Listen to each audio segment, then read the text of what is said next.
Hey folks, a very good evening and thank you for joining in. Can you just confirm if everything is working as expected so that we can get started with today's live in a few minutes from now? Again, we'll start at a few minutes past 7 p.m. So that everybody can join in comfortably. Okay, so cool. I can see myself on my phone. I don't see any glitches whatsoever at this point of time. So good. That's reassuring. Cool. Anyway, so since some of us have joined a little early, I might take a couple of questions now before we start the live session on computer networks with a bunch of simple and interesting problems. And of course, as usual, we will cater some dedicated time at the end of the session for general Q&A about preparation, revision, all sorts of things. Okay. So this is good. This is Shavik who is asking what's the difference between an MTech and an MS.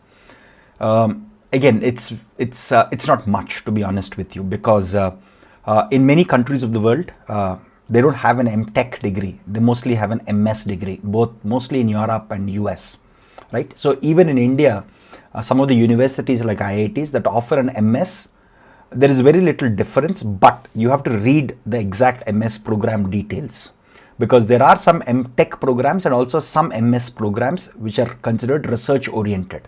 For example, at Indian Institute of Science, earlier there used to be an MTech, or it used to be called M Engineering, Master of Engineering, and MS by Research. Okay, now it is called MTech in Computer Science and MTech by Research. Okay, so you have to read whether it says by research. Some universities' MS programs are very research centric, where you have lesser coursework but more research work to complete. And those programs typically take between 2 to 3 years. Again, there are people who finish that in 2 years, but the purpose of a MS by research is that while you do some coursework, you are mostly expected to do considerable amount of research work. And it's a good stepping stone in case you're considering a PhD program, right? So that's the way some of these, and typical MTechs are very coursework driven, right? Most of your credits come from coursework. Only a small percentage of your credits come from your final project or thesis or internship and things like that, right? So you have to read that clause. Typically in the Indian setting, especially at some of the IITs, IIITs, etc., MTech is a course-driven program. Not all. For example, the MTech research at IISc is not a coursework but a research-driven program. Similarly, some MS programs are research-oriented. So you have to read that carefully. Okay, cool. So this is Praveen who says, I have completed TOC, CD and discrete maths as of now. Good. So am I on the right path? Praveen, as long as you're making progress, there is no wrong path here. Just make sure that you speed up a little, because ideally you want to complete the first iteration of all subjects by late December, worst case by early January. So look at the pace at which you're covering these subjects. Just make sure that at least, even in the worst case, try and finish all of your first iteration by early January, so that you have a good 30 to 40 day period in January and early parts of February, so that you can do a thorough revision, take a bunch of tests before you go to the examination. Right? That's what we typically recommend our students.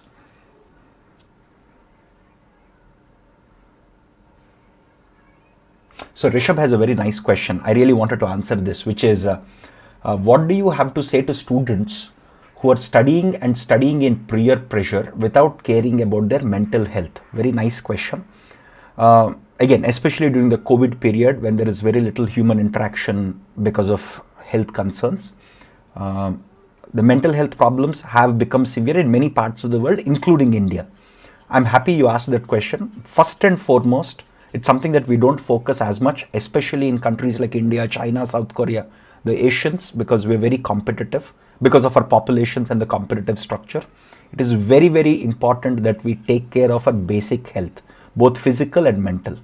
Because we see a lot of people going through those bouts of depression during the GATE preparation, because one day they think they're going to be in the top 100 ranks, the other day they think that things are going to go really bad. And this has become more severe because their physical interaction with friends and peers has also reduced because of COVID restrictions. Very, very importantly, get good rest. Forget about the peer pressure. Forget about your self-imposed pressure also. The best thing about GATE is you give your best. If you don't get the result that you wish to get or that you want to get, it's okay. Join in a job, or if you're a third year student, you still have one more shot. You can always, like in computer networks, right? You can take everything that you learned this year, piggyback on top of it, excel in the next year. The world isn't collapsing, but if your health gets spoiled, it'll have very long-term impact. Okay, make sure you get good rest. Forget about all pressure, peer pressure, parental pressure, your self-imposed pressure and all of that.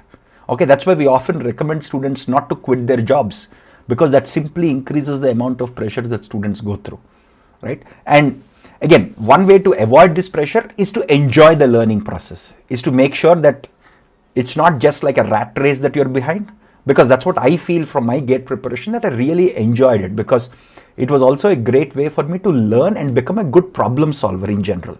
It was a way to improve my problem solving skills, at the same time gaining good depth and breadth of knowledge in computer science itself. So if you go with that mindset, I think it'll be much better, it'll be much saner for you. Again, very, very important question that Rishabh asked. Cool.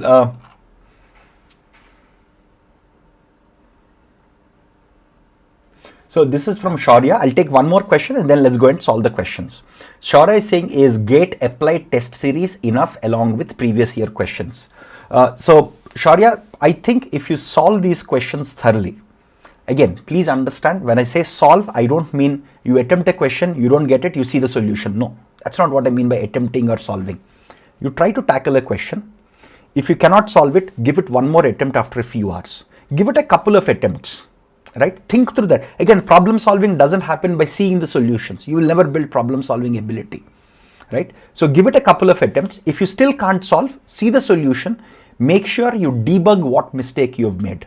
If you do this just for our test series, and maybe you can even skip PYQs altogether, but if you want to do PYQs, even if you do last 5-6 year PYQs along with test series, I think you're very, very well prepared in terms of practice for the GATE examination.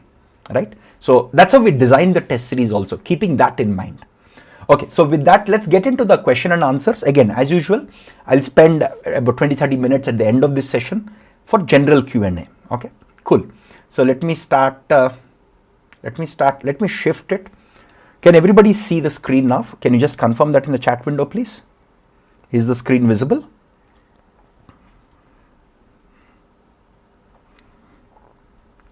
Can you just confirm if the screen is visible? I'll get started with today's session.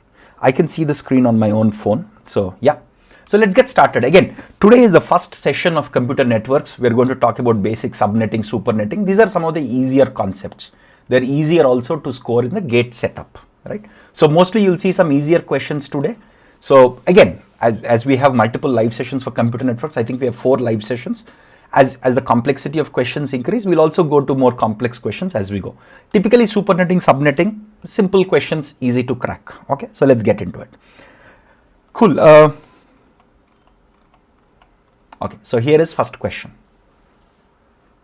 Again, in this question, please enter the whole IP address, right?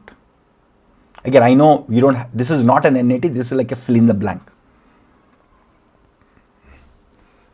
Again, we didn't want to give 4 options because students will try to find a hack around it.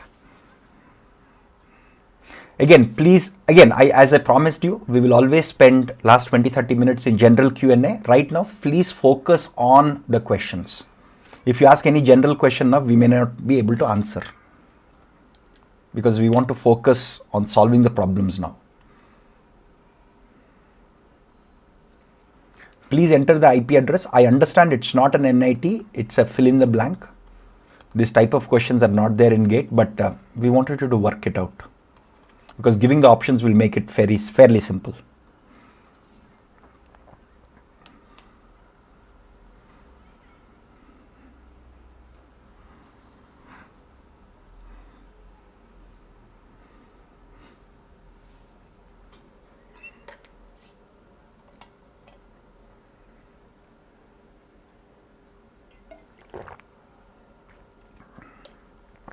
Again, please avoid posting general questions because we will not be able to answer because all the students are still tackling the questions. You are most welcome to ask these questions at the end of the session. We'll happily answer those.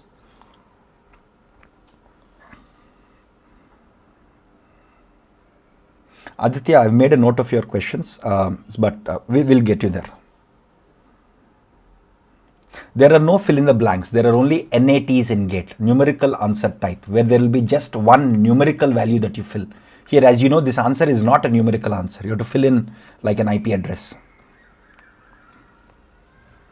So this is not an NAT.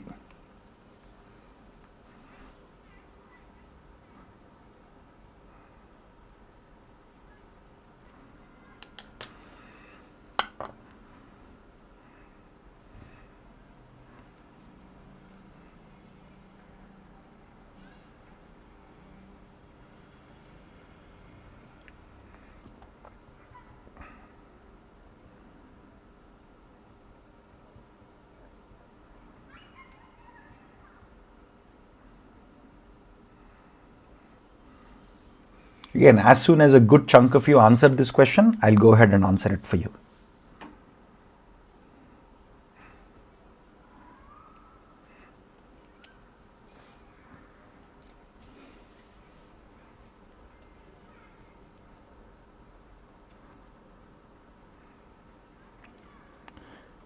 Again, one of the students is saying, please give us the options and we'll figure out. That's the problem with gate. I wish gate becomes like a more subjective in nature, where elimination will not work, because that's how student skills are built.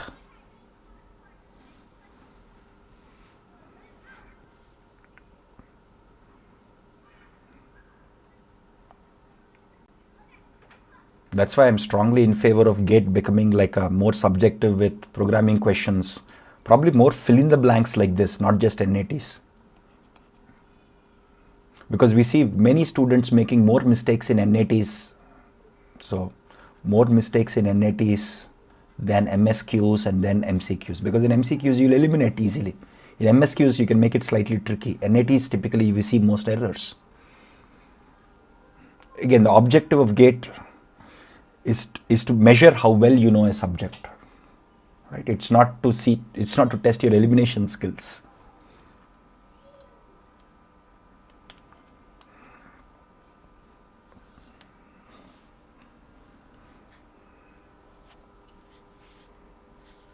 Okay, I see some of you putting in your answers. Just think through it carefully.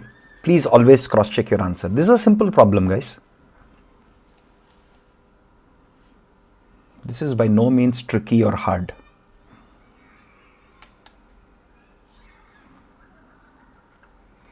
One of the students is saying that my computer networks is not yet completed. Fanindra, in that case, probably you can skip this, and it will be added to the course videos at the corresponding location. You can always check it out when you arrive at that topic.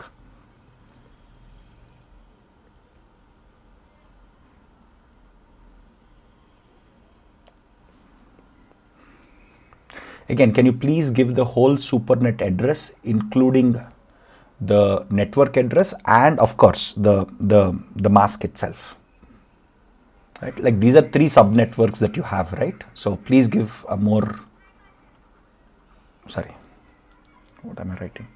These are 3 subnets, right? This is the subnet address and then the mask and so on and so forth. Can you give the whole SuperNet address along with the mask? I thought all of you will crack this in 2 minutes. I'm surprised that you're taking so much time. Anyway, that's okay. Don't worry about it. Getting it right is more important than speed.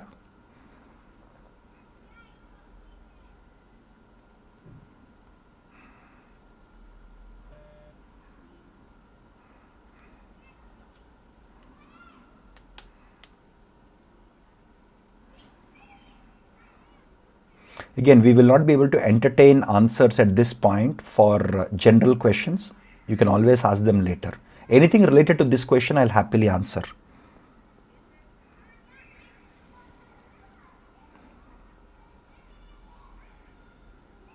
Okay, Ayush says here there can be 3 answers. Okay, Ayush, can you post all the 3 answers that you think are correct here? This is very simple concept of supernetting, right?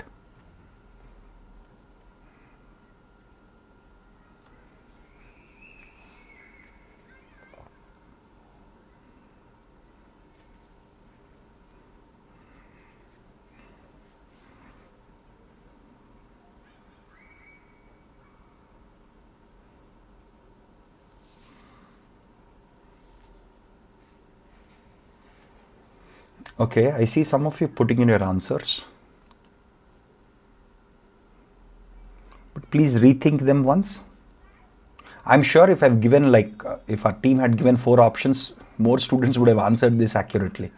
We intentionally gave this fill in the blank type of setup primarily to make sure that students know how to compute the supernet address. One of the students says, I skipped this topic during my preparation. I strongly recommend you don't do it because supernetting and subnetting is such a simple topic. It's also very easy to score in general.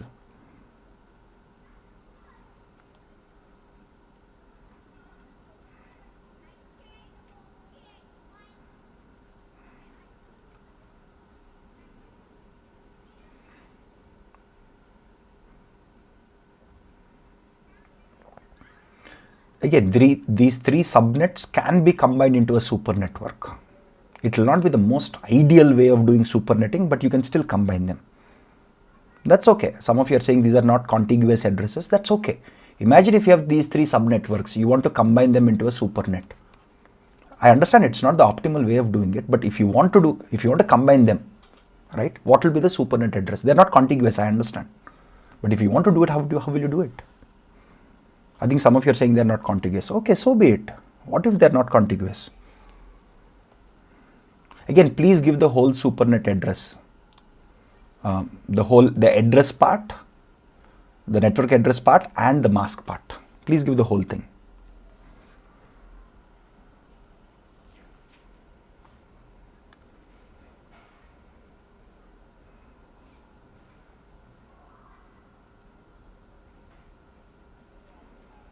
I've seen only 4 or 5 of you answering it till now.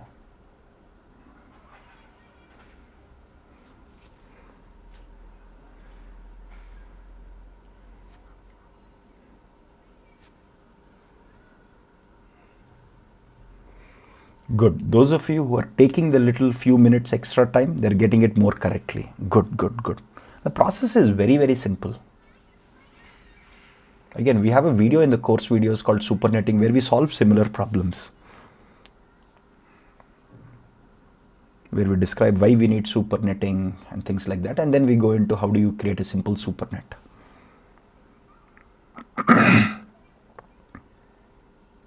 Again, everyone please cross-check your answers because I see about 7-8 of you putting in your answers and many of you having an incorrect answer. So I'll wait for a few more seconds.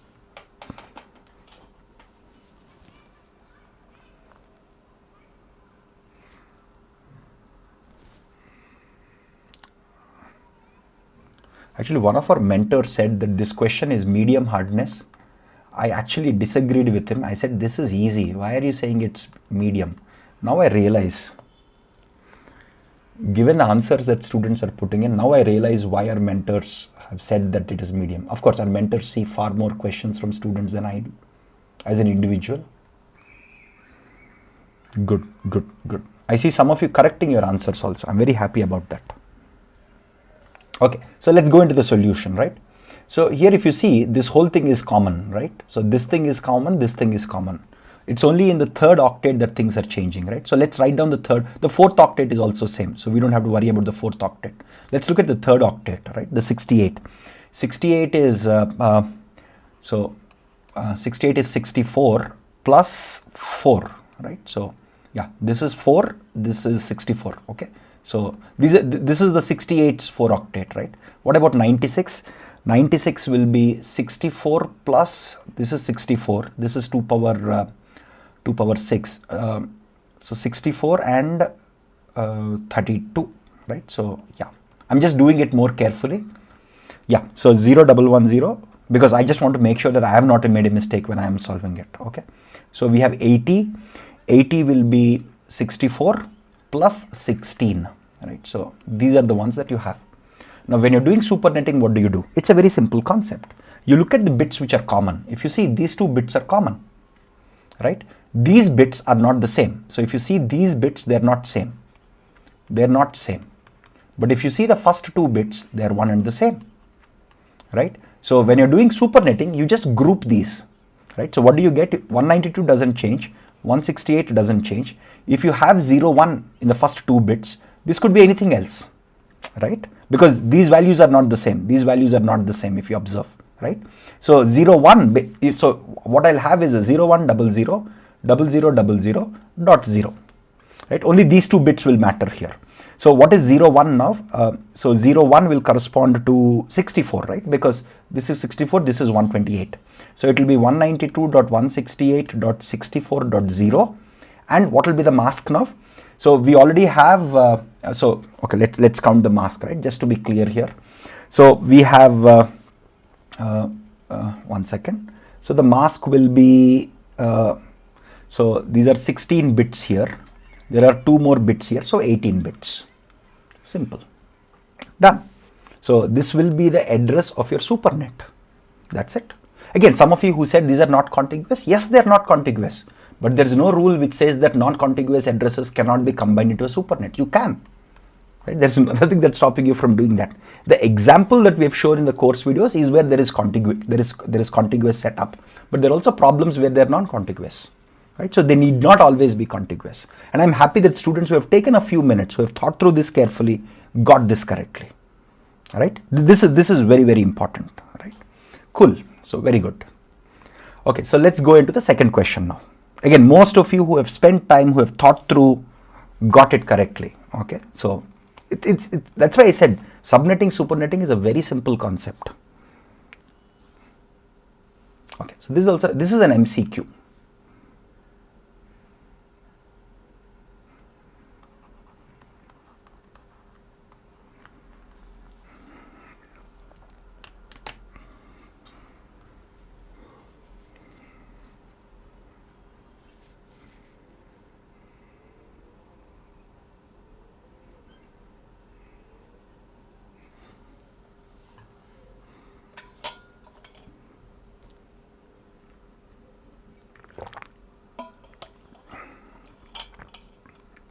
Again, this is a 1 mark question, fairly simple.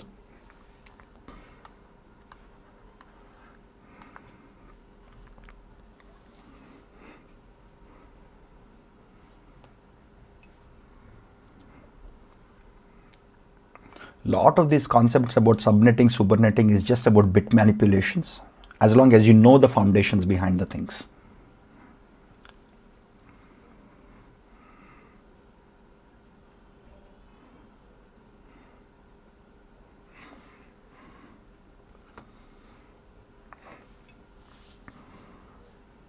This is an easy one.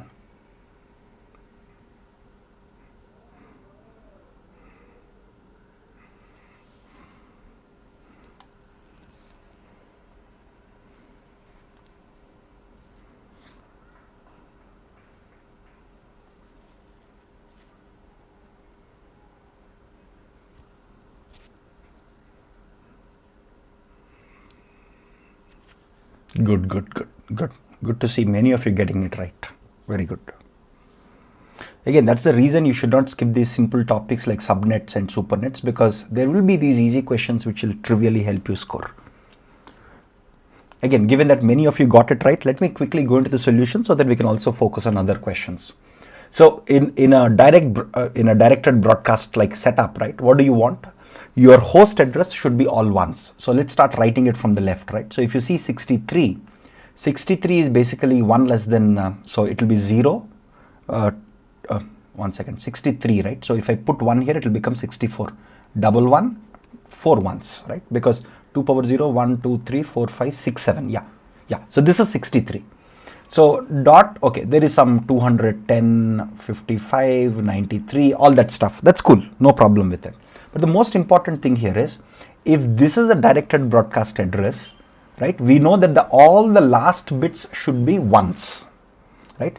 If all these bits are ones, right, which of them will be the mask? Again, what are the possibilities here, right? In your subnet mask, it could be that all the 5 bits are your mask bits, right? It could be all 6 ones, or it could be anything less than 6 also, right? So if you observe this 224 mask, right, so what will 224 be? 224 is 111 0 0 0 0 0. That's the mask, right? 224, right? That's what we're trying to construct here. What is 240? 240 is 4 ones 0000. Again, when you solve a few problems, you'll get used to this converting these numbers into these, right? Again, it's not hard, but it's good to be able to do it quickly. So 248, it is 8 more than this. So 4 ones, 1,000. Now, if you see all these subnet masks, right? If you see this, this has, one second. This has 4, 3, okay, cool. So this has 5 zeros, right? Which means these 5 zeros, because there are 6 ones here, right? So 6 or fewer, right? 6 or fewer ones have to be there in your subnet masks, right? So here you have 5 zeros, here you have 4 zeros, here you have 3 zeros. So all of them will satisfy the condition, or all 3 of them could be your subnet masks, right? So that's why the answer is all of these. Again, there is a small trick. In case this question was an MSQ, in case, okay, you will have to take all 3 of them and the 4th option. Because it is an MCQ, you will pick the most relevant option. Just making that clear here. Again, this is all about, do you know what a directed broadcast address is? It's just that in the host part, you have all ones, right? Based on that, you compute the masks. Very simple. So all 3 of them are valid. Cool. Again, simple question, easy 1 mark question about subnetting. Cool. So let's get into the next question now.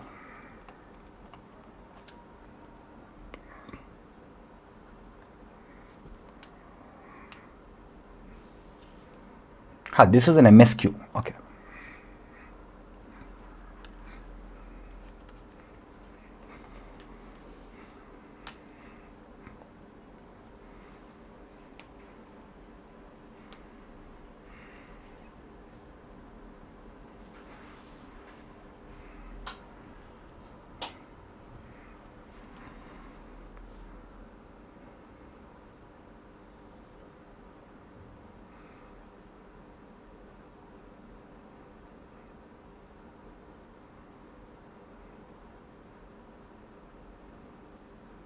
Again, in case there is a little confusion with this question, you are given a class B network address and you want to break it into 500 subnets with each having 100 usable host IP addresses.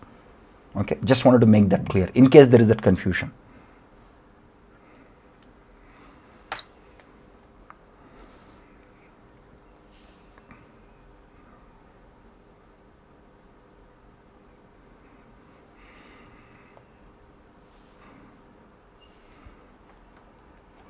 Again, the question says, which of the following network masks will you assign? Okay, will you assign to the subnetworks? Again, since it's an MSQ, multiple options can be correct. 1 or more options can be correct. So please check it very carefully.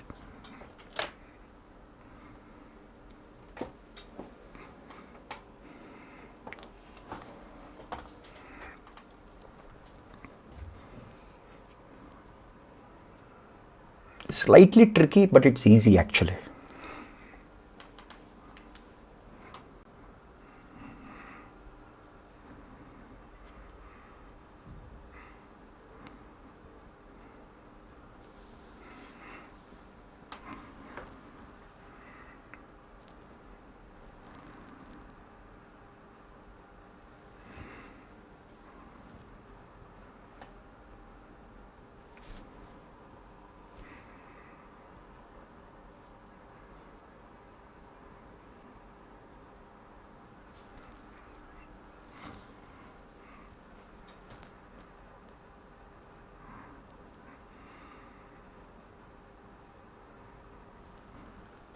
Very good, very good. I see many of you getting it right. I also see many of you falling into the trap. Again, if your concepts are not crystal clear, you'll make mistakes, especially silly mistakes. And MSQs are designed to make you fall into those silly mistakes. Very good, very good. Again, we are given a class B network address, right, which we want to break, right? So what is class B's mask? Class B's mask is 255.255.0.0, right? So this is the mask of the whole larger network address that we have, and we want to break this now, right? Remember, we have 512 subnetworks, right? Again, we need 9 bits to address each of the subnets, right? Realistically speaking, right? Because 2 power 9 is 512, 2 power 8 won't work because 2 power 8 is 256, right? So 9 bits will go into addressing the 9 subnets. Sorry, the 500 subnets, I'm sorry, the 2 power 9 subnets. And we need 500 subnets. Of course, there will be some extra which we will not use. And within each subnet, right? See, look at this. How many bits do we have here? We have 16 bits here still that we can play around with, because this part of the class B address is fixed, right? We are left with playing around with these options, with the 16 bits. 9 bits are gone to address each of the subnets. And we want 100 usable host addresses per subnet. Now, how many bits are we left with? Because 9 are already taken, we are only left with 7 bits. Now, how many of these 7 bits do we need to address 100 usable hosts? Right? Because if you want 100 usable hosts, again, what is 2 power 6? 2 power 6 is 64. 64 can't help you with 100 hosts. 2 power 7 is 128, which is significantly more than 100. Even if you remove all the broadcasting address and all that, right? The network address, broadcasting address, you still have comfortably more than 100 usable host addresses. So the 7 bits will go for each subnet, for each of the nodes in the subnet. So this is to address hosts. Okay, this will be used to address hosts. These 9 bits will be used to address the subnet, right? Because we have a big class B network which we're trying to break down, right? Which means if you think about this, so our mask, the question says what will be the mask for what will be the network masks you assign to the subnets, right? So 9 bits are gone here, right? So assign 9 bits here, 4, 4, 1, then you are left with 7 bits more, right? This is what you are left with. Again, this is nothing but 255, right? What is this? 1 followed by everything is 128, right? So this will be the network, this will be the mask that you will assign to each of your 2 power 9 subnetworks. So B is the right answer. Actually, this question, when our mentor said this question, this was an MCQ, right? We simply wanted to see what students will come up with, right? So we simply said, hey, what if we make this MSQ? Will students get confused, right? And as expected, a lot of students got confused, okay? But if you think about it carefully, it's very simple. If the question was MCQ, I think more of you would have gotten the answer correctly. Again, the key lesson that I wanted to drive with this small hack in the question, here only B is the right answer, A, B, D, A, C, D are not. And many of you got it right, right? The problem here is, again, as we often observe, even you observe this in the live sessions that we conduct, right? When we have NATs have more errors that students commit than MSQs, than MCQs, okay? That's because people will start guesstimating, or people will start removing or eliminating options in MCQs, making their life easier. I think that's the reason why MSQs have been introduced since last year. NATs obviously are more challenging, right? Because there is no hint that you have. There is no hint, there is no direction given to you. You have to figure out. That's why whenever you have an NAT or an MSQ, please be extra cautious. Because typically these questions are not harder, these questions are only trickier very often, okay? And even when you're practicing, in your practice tests or all sorts of tests that you're taking, please give extra focus on mistakes that you're doing in NATs and MSQs. Because these mistakes typically, as long as you're not doing a silly mistake, most likely these mistakes are pointing to some fundamental gaps in your understanding. Because you might say, hey, I've got more MCQs right. That probably means that you're good at eliminating things and you're doing it. I'm happy about that, right? But please make sure you avoid silly mistakes and gaps by analyzing NATs and MSQs more often. Okay, cool. Cool. So let's get into the fourth question. Again, a simple question about encoding. Sometimes you get these 1 mark simple questions like this.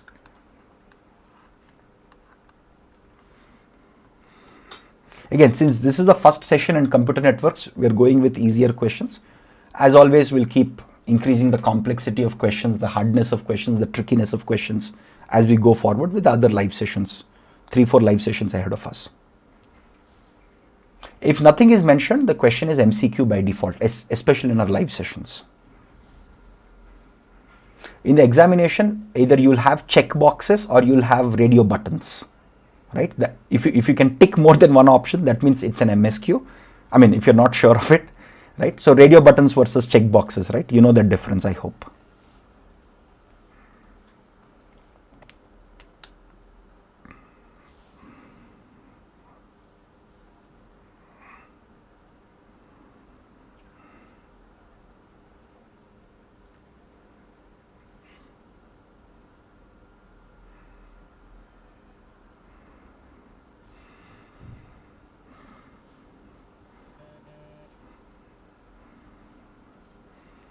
Okay, this is very simple, right? Again, this is almost like a giveaway question. So in Manchester encoding, right? So this is according to 802.3, if I'm not wrong. In Manchester encoding, in the middle of your waveform, right? So if this is your waveform, this is your interval for 1, right? And let's assume this is 0, right? In Manchester encoding, what do? In the middle, if you raise up, right? If you're rising up in the middle, so that basically means that it is 1, right? In the middle, if you're coming down, that means it is 0. So again, this is very, very helpful primarily for synchronization.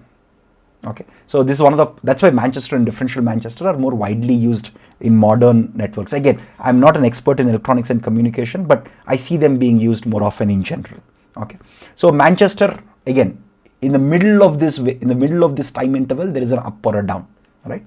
Differential Manchester, again, similar story. In the middle, if there is a change, right? So if this is your interval, if in the middle, if there is a change, okay, if there is a change, that means it implies a binary digit 0. If there is no change, right? If there is no change in the middle of this time interval, it implies 1. That's it, right? So if you see the question in both Manchester encoding and differential Manchester encoding, again, the whole duration of a bit is divided into 2 halves. Yes, the voltage remains at one level during the first half and moves to the other level in the second half based on what you need, right? Based on whether you're encoding 0 or 1. The transition in the middle provides a synchronization. Yes, this happens in both A and B. Right? Again, this is just about, do you know Manchester encoding, differential Manchester encoding, how they work? Very simple question. Okay, cool. Again, there is a very nice question in the chat window. I'll make a note of it. This is from Karan. I'll answer this at the end.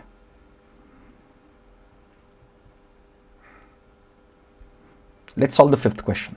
Again, I'm making a note of some good questions that I encountered in the chat in general.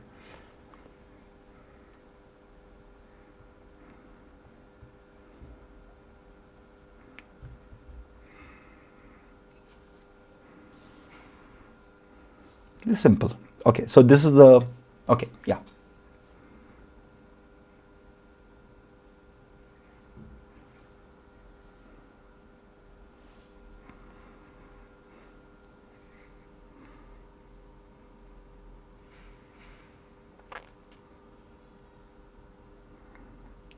Ashutosh, you'll have the solution for question 4. Again, you can just rewind back and see it. It's already there.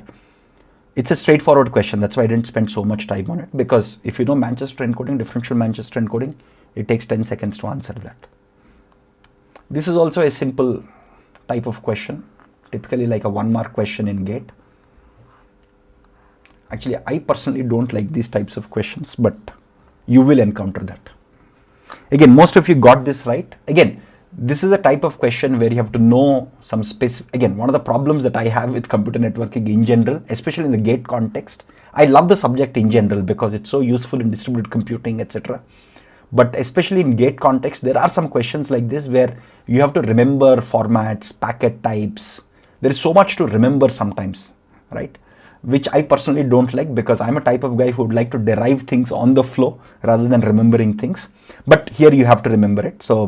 So the loopback address, right? Whenever there is a loopback address, the way I think about it is there is something called as local host, right? Local host is 127.0.0.1, okay? But the whole loopback addresses, there is a whole range of loopback addresses as far as IPv4 is concerned. Though that range is 127.0.0.0 to 127.255.255.255. So whenever this whole range is called the loopback addresses, right? So again, the loopback addresses cannot be part of class B, because what is class B address range? Again, class B basically means the first 2 bits are 10, right? Then dash dash dash, right? So this, okay, this, right? So if you convert this, again, this is class B has the first 2 bits 10, right? So if it's class B, if you start writing the range of it, right, you will get a range of 128.0.0.0 to 191.255.255.255, right? Yeah, you'll get this range for class B. And 127.0. This loopback addresses are not part of class B, obviously. But there is one more very interesting thing about loopback addresses. I just wanted to bring that to your attention. It's a very interesting concept, because a lot of times whenever you write suppose you're hosting a website on your local box, right? How do you test it? You test it using localhost. And internally, how localhost or any of these IP addresses is managed is very interesting. I like those parts of computer networks a lot. For example, if you have any loopback IP address, right? How does it actually work? So what happens is the operating system handles these loopback IP addresses internally. So the operating system internally creates something called as a virtual network interface card. It's not a physical network interface card. It's not a physical NIC. So whenever the operating system sees any of these IP addresses in the loopback range of IP addresses, the OS handles it and it creates something called as a virtual NIC. And again, these are typically used to test any web-based software that you're writing locally, that you're running locally, or to even check just the TCP/IP stack on your computer if it's working as expected, right? So whenever you have this local host like 121.0.0.1 or any address in this range, it's actually not going to your router, or it's not going to your actual physical computer itself. It's not going to your physical network interface card, right? It's not going to your LAN or anything like that. Everything is handled by operating system. Operating system quickly realizes that yes, this is a loopback address, so let's handle it. So it handles it through a hack or a software hack called as a virtual NIC. It's not a physical NIC, right? It's a very interesting concept because this sort of loopback addresses are very, very important if you're doing any web development, because very often you'll develop in your local box, and to see that web server running, you just type localhost, and all that is handled by operating system without touching your network card. Okay. So again, just a side track there. The second question here is, the second point here is, so P is obviously false, obviously, because the loopback IP addresses do not belong to class B network. The loopback IP address is used to send packets from host to itself. Exactly. That's why it's called loopback. That's why it's not even going to the physical network or anything like that. It's all handled by operating system. So Q is true. So P is false, Q is true. So B is the right answer. Very simple question, right? So again, most of you got this right. Very good. Again, please don't skip all the topics in computer networks, because there will be some topics which are very easy to score and typically very well scoring, right? So please don't skip. Even if you're not very good at computer networks, you can score a good chunk of marks there. So there are a couple of questions that I made a note of while students were asking, and some of these were retracted earlier. So just wanted to make sure that I answer them. So one question is from a student. I forgot the name of the student. The question here is, no, I'm not scoring well in the exams, right? Whether it's subject tests or any sort of tests, and I'm feeling a little demotivated. What should I do? Again, please understand that a lot of toppers in previous years also went through the same cycle as you have done. The most important aspect, because if you get demotivated, it will take you through a spiral, right? Where you're not going to put in enough time, you're going to get demotivated, right? You don't feel the energy to do things and things like that. So it's not helpful. There is no advantage in getting demotivated, but it's only human. We all are human, we will get demotivated. My suggestion is this. It's like a slightly tricky one, but try and follow it if you can, which is, tell yourself that every 2 weeks, suppose if you're scoring, let's say 30 marks in the practice tests or subject tests, tell yourself that you'll try to improve by 5 to 7 marks every couple of weeks. And how do you improve? Again, I'm not saying have huge expectations, huge range, right? Just 5 marks every 2 weeks, maybe 5 to 7 marks if you can. And the rationale behind that is, this will force you to minimize your silly mistakes, also fill up the conceptual gaps wherever you have them, right? That is a constructive way, because if you get demotivated, it's a very tragic spiral down. This is the time where you have to be at your peak in terms of gate preparation. The last 4-5 months matter the most, right? And this is the time where you have to be in the right mindset and say, it's okay. What is the worst case that will happen? You'll not crack gate this year.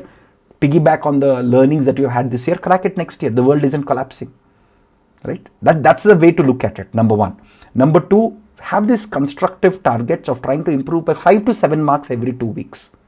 How do you do that? Again, we have dedicated videos on how to continuously improve your marks, how to score 55 plus marks, debug your mistakes, revise, avoid silly mistake, make those notes, fill in your gaps, standard strategies. That's how you do it. Again, we have seen students who are just in the 40 out of 100 marks in around September, October part of last year and the previous year. We've gotten to the top 300 ranks comfortably by the end of it because they double down their effort, okay, instead of getting demotivated. It's very, very important. Okay, cool. So the other question that some students are asking, one of the students asked, I really like this question, was how do we improve the accuracy in an MSQ question? That's a very nice question. So my suggestion for MSQs is as follows. First, solve the question as if there are no options. That's a good way to think about it. Imagine if there are no options, try to solve it rigorously like a subjective question wherever you can. Then you probably make some progress, or probably you get the answer. Then look at each of the options and say, hey, is there any possibility that each of these options can be correct? So what I'm suggesting you is think of some of these questions as fill in the blank questions. That's a bet. Again, there will be some MSQs where you have to look at the options. Not all questions you can do this approach where you look at it as a subjective question. You can't do it every time. But even in that case, just spend those extra little 20-30 seconds to make sure that you've got all the options correctly. The most often seen reason that we see, because students make mistakes, they take screenshots of their solutions and send them to us, right? So we see this. Most often people who make mistakes in MSQs either have made a silly mistake or they have a conceptual gap. Again, if it's like 50-50, okay, it's not like everybody has a conceptual gap. It's somewhere between 50-50, especially for NATs and MSQs. Okay, so focus on that.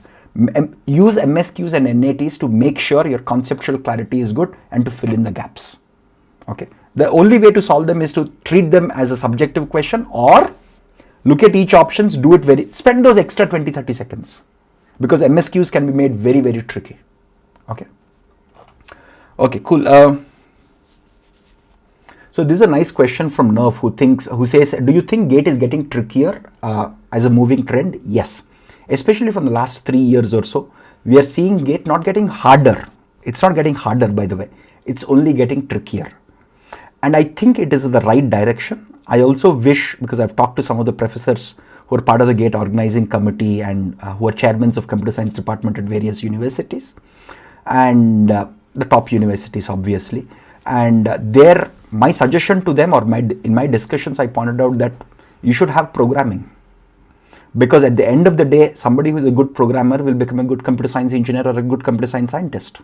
So I wish GATE becomes certainly not gimmicky tricky. Again, trickiness for the sake of trickiness is useless. I think it should be trickiness to make sure that students' conceptual depth and clarity improves and their skills improve. That should be the objective of GATE. And I wish it becomes, I won't say more subjective in nature, but maybe probably more NATs, more MSQs, so that, again, at the end of the day, students will prepare for the exam. That's a reality of any competitive exam in the world, not just in India, not just with GATE, right? So if you make the paper harder or make the exam focus more on foundations, trying to weed out or trying to make sure that people who don't have the right conceptual clarity lose marks and they can't eliminate, that's always better. And I think that's what GATE is going in. And that's a good direction even for students. Again, don't think of it from just a personal level, because the more clarity you have as an undergraduate student, that clarity will help you in the long run of your career. That's super duper helpful. Okay. So I'm just picking some random questions. Again, please understand it's impossible to answer all the questions in a live session like this. Again, all course enrolled students, you can always cut a ticket if you have a follow-up question. But in general, this is what it is. Ashutosh has this point where he says, one second, it got scrolled out. 1 second, my bad. Okay, does MSQs require more theoretical knowledge in CN? It's hard to predict that. Maybe some of the previous year questions required more theoretical knowledge because, again, it was only 1 year that there were MSQs last year, right? So we don't know how MSQs will mature in the GATE. But in general, for the whole topic of computer networks, there is a lot more to remember, a lot more facts to remember than typically other subjects in computer science. Because even like other operating system, etc., right? It's easier to figure out paging or file systems, all that, right? Even anything of that sort than remembering the packet formats. At least I feel that. I may be wrong here, but I felt it when I was a student. Computer networks was one of my harder subjects, not because the subject was hard, but because I am bad at remembering facts. So there is some fact remembering. Again, we teach you some tricks, memory tricks, to remember some of these facts on what is the size of each segment of the packet and things like that. Okay, cool. So this is from an alias called VR Flop. Is it possible to get a good rank if we start now? It's possible. I won't say it's impossible, but you will have to put in good amount of effort, because what we have is like what, October, November, December, Jan, the first half of Feb, right? So about October, November, December, Jan, okay, like just short of 5 months. If you're again, 6 months is a good time to prepare for GATE, realistically speaking, for an average student. I'm not talking about experts or really brilliant students. For an average student, 6 months is good. 5 months, if you stretch, if you're putting in like 7 hours or close to 7 hours a day, for an average student, you can still crack, but it requires far more dedication, far more discipline, etc.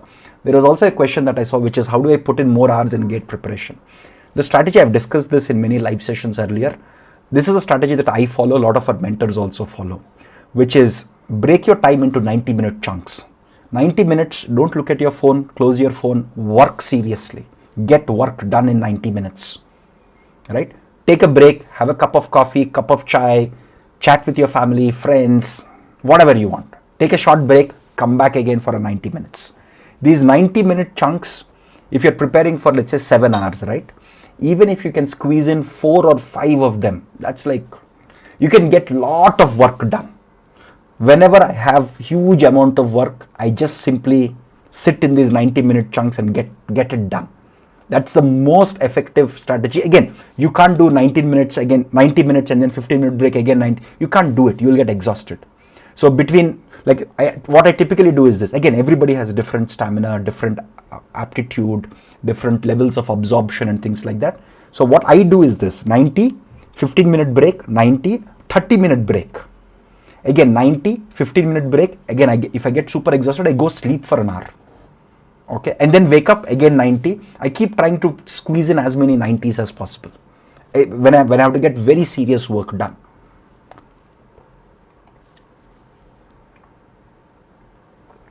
So this is a question from Aditya. Are grant tests and mock tests both equal level? What's the difference? They're roughly of the same level. Again, there will be some grant tests might feel little easier, some grant tests might feel little harder. We have kept it at the test level. I think, if I'm not wrong, the All India mock tests, you will get an All India ranking based on all the students who attempted it. That's the objective behind the All India mock tests.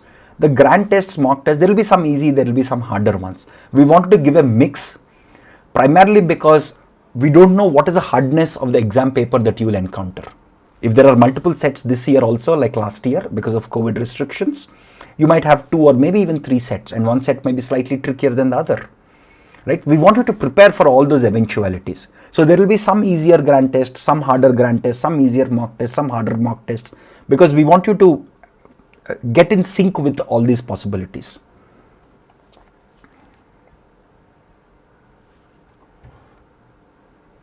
Okay, so this is, should I focus on placement side by side? Yes, you should. You have to. There is no escaping that fact. Please don't skip placements, because for a general category student, you have to be in the top 500 or probably top 800 ranks to get into a good university. In case you do not get, for whatever reason, right, you want to have a job as a backup plan. Even when I was a student, I had a couple of offers. Even though I had a good GATE rank in my 3rd year, I still kept a couple of backup options. And again, a sensible guy is somebody who always has backup plans in case something that he's preparing for or working towards fails. I mean, that's what is called calculated risk, right? And that's what everybody should plan for. So cool.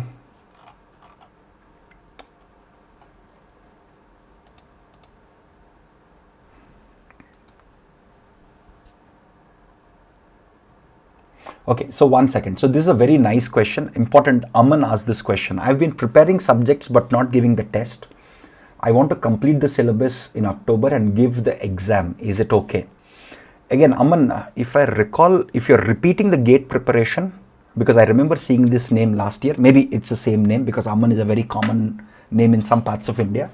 Again, if you are a repeater in gate preparation, you can afford to do this because you would have already done some practice. If you know that you're a good problem solver, you can skip some of the tests in the interest of time at this point of time. If you know you're a good problem solver, how do you know you're a good problem solver? Take a few practice tests. If you're scoring of the topics that you've covered thoroughly, if you're scoring in the 60 plus range, you're a pretty decent problem solver, right? Then you can go through this process. Or if you're a repeated student who's already solved lots of problems previous years, who knows that he's like a pretty decent problem solver, then you can complete the syllabus, go back and solve later. But if you're not sure about your problem solving skills, please solve the problems along with learning, because improving your gate is about problem solving along with conceptual clarity. If you don't have any of it, you will not crack gate, right? You could be a brilliant problem solver, but if you don't have concepts, computer science concepts, you can't crack gate. Similarly, if you know all the concepts from the videos, but you don't know how to solve problems, it all goes down the drain, right? So please be sure of that. So this is Asad who says, for each layer in OSI, in computer networks, right? I prepare one layer and revise and solve questions based on that. Perfectly nice approach, Asad. Very nice. Why not? Perfectly all right. See, at the end of the day, the objective is this. On regular intervals, revise, practice, solve problems. Right now, your approach is for each of the layers of OSI, you're doing it. Perfectly all right. Nothing wrong with it. See, everyone has a different strategy to crack these. Just make sure that the strategy that you have, you can follow it thoroughly. Okay. Cool.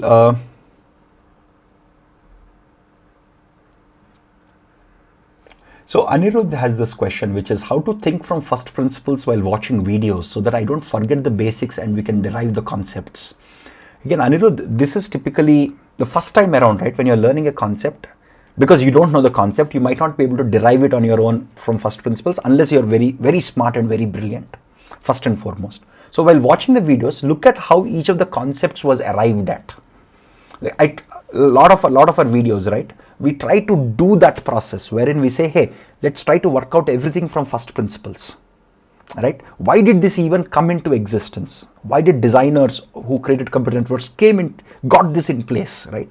So that's the first principles approach. Once you watch the videos, once you know it, do this simple revision, either using the notes or this. One technique that we often refer to is called the Feynman's technique, wherein you take a piece of paper, derive everything that you have learned from first principles on your own. You will get stuck. All of us would get stuck. While you're deriving it, ask yourself, hey, why am I doing this? What if there is an other alternative? Why can't we do this? Keep asking those interesting questions in between, and this is a Feynman's technique, right? Derive everything from first principles to build that first principles thinking approach. And once you do this for enough topics, enough subjects, you will build that first principles thinking that if a new problem is given to you in computer networks or operating systems or distributed systems or algorithms, your first principles thinking has stayed with you in your head, right? Because that's how you learned. So you'll apply the same thing to any new problem that you encounter, as I often try to do when I'm solving problems here.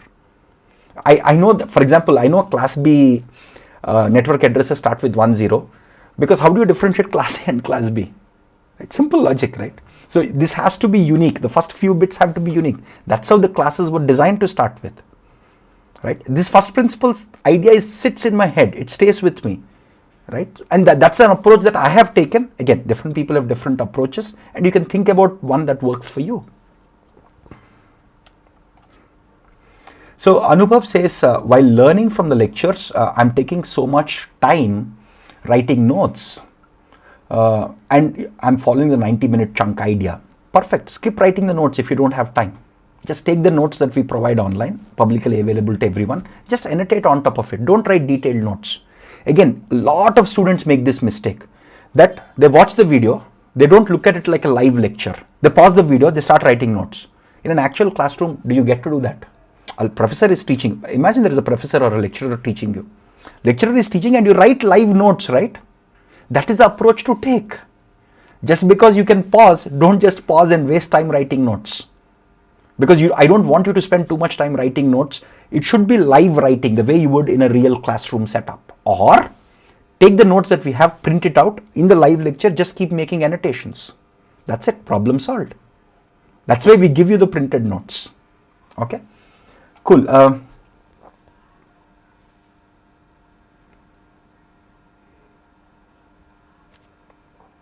So this is a King who says, can you tell me the difficulty level of Bark? Again, there is an interview with one of our ex-students who cracked Bark. Just go to our channel, it will be there. We did this interview with him. He is actually an employee of Bob Atomic Research Center. He also cracked DRDO, etc.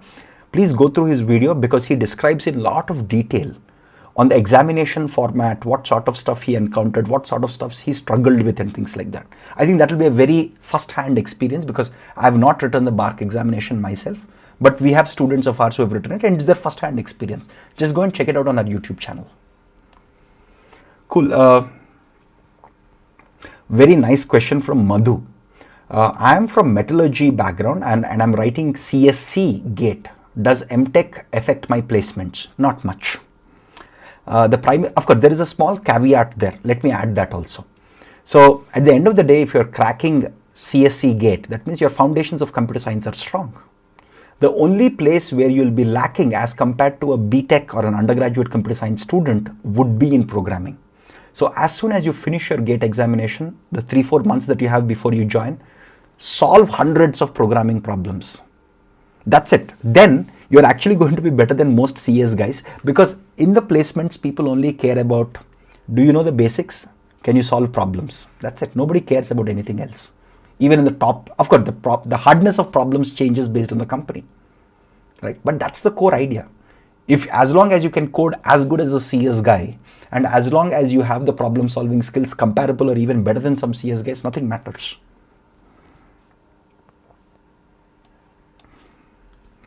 Cool. Okay. I think.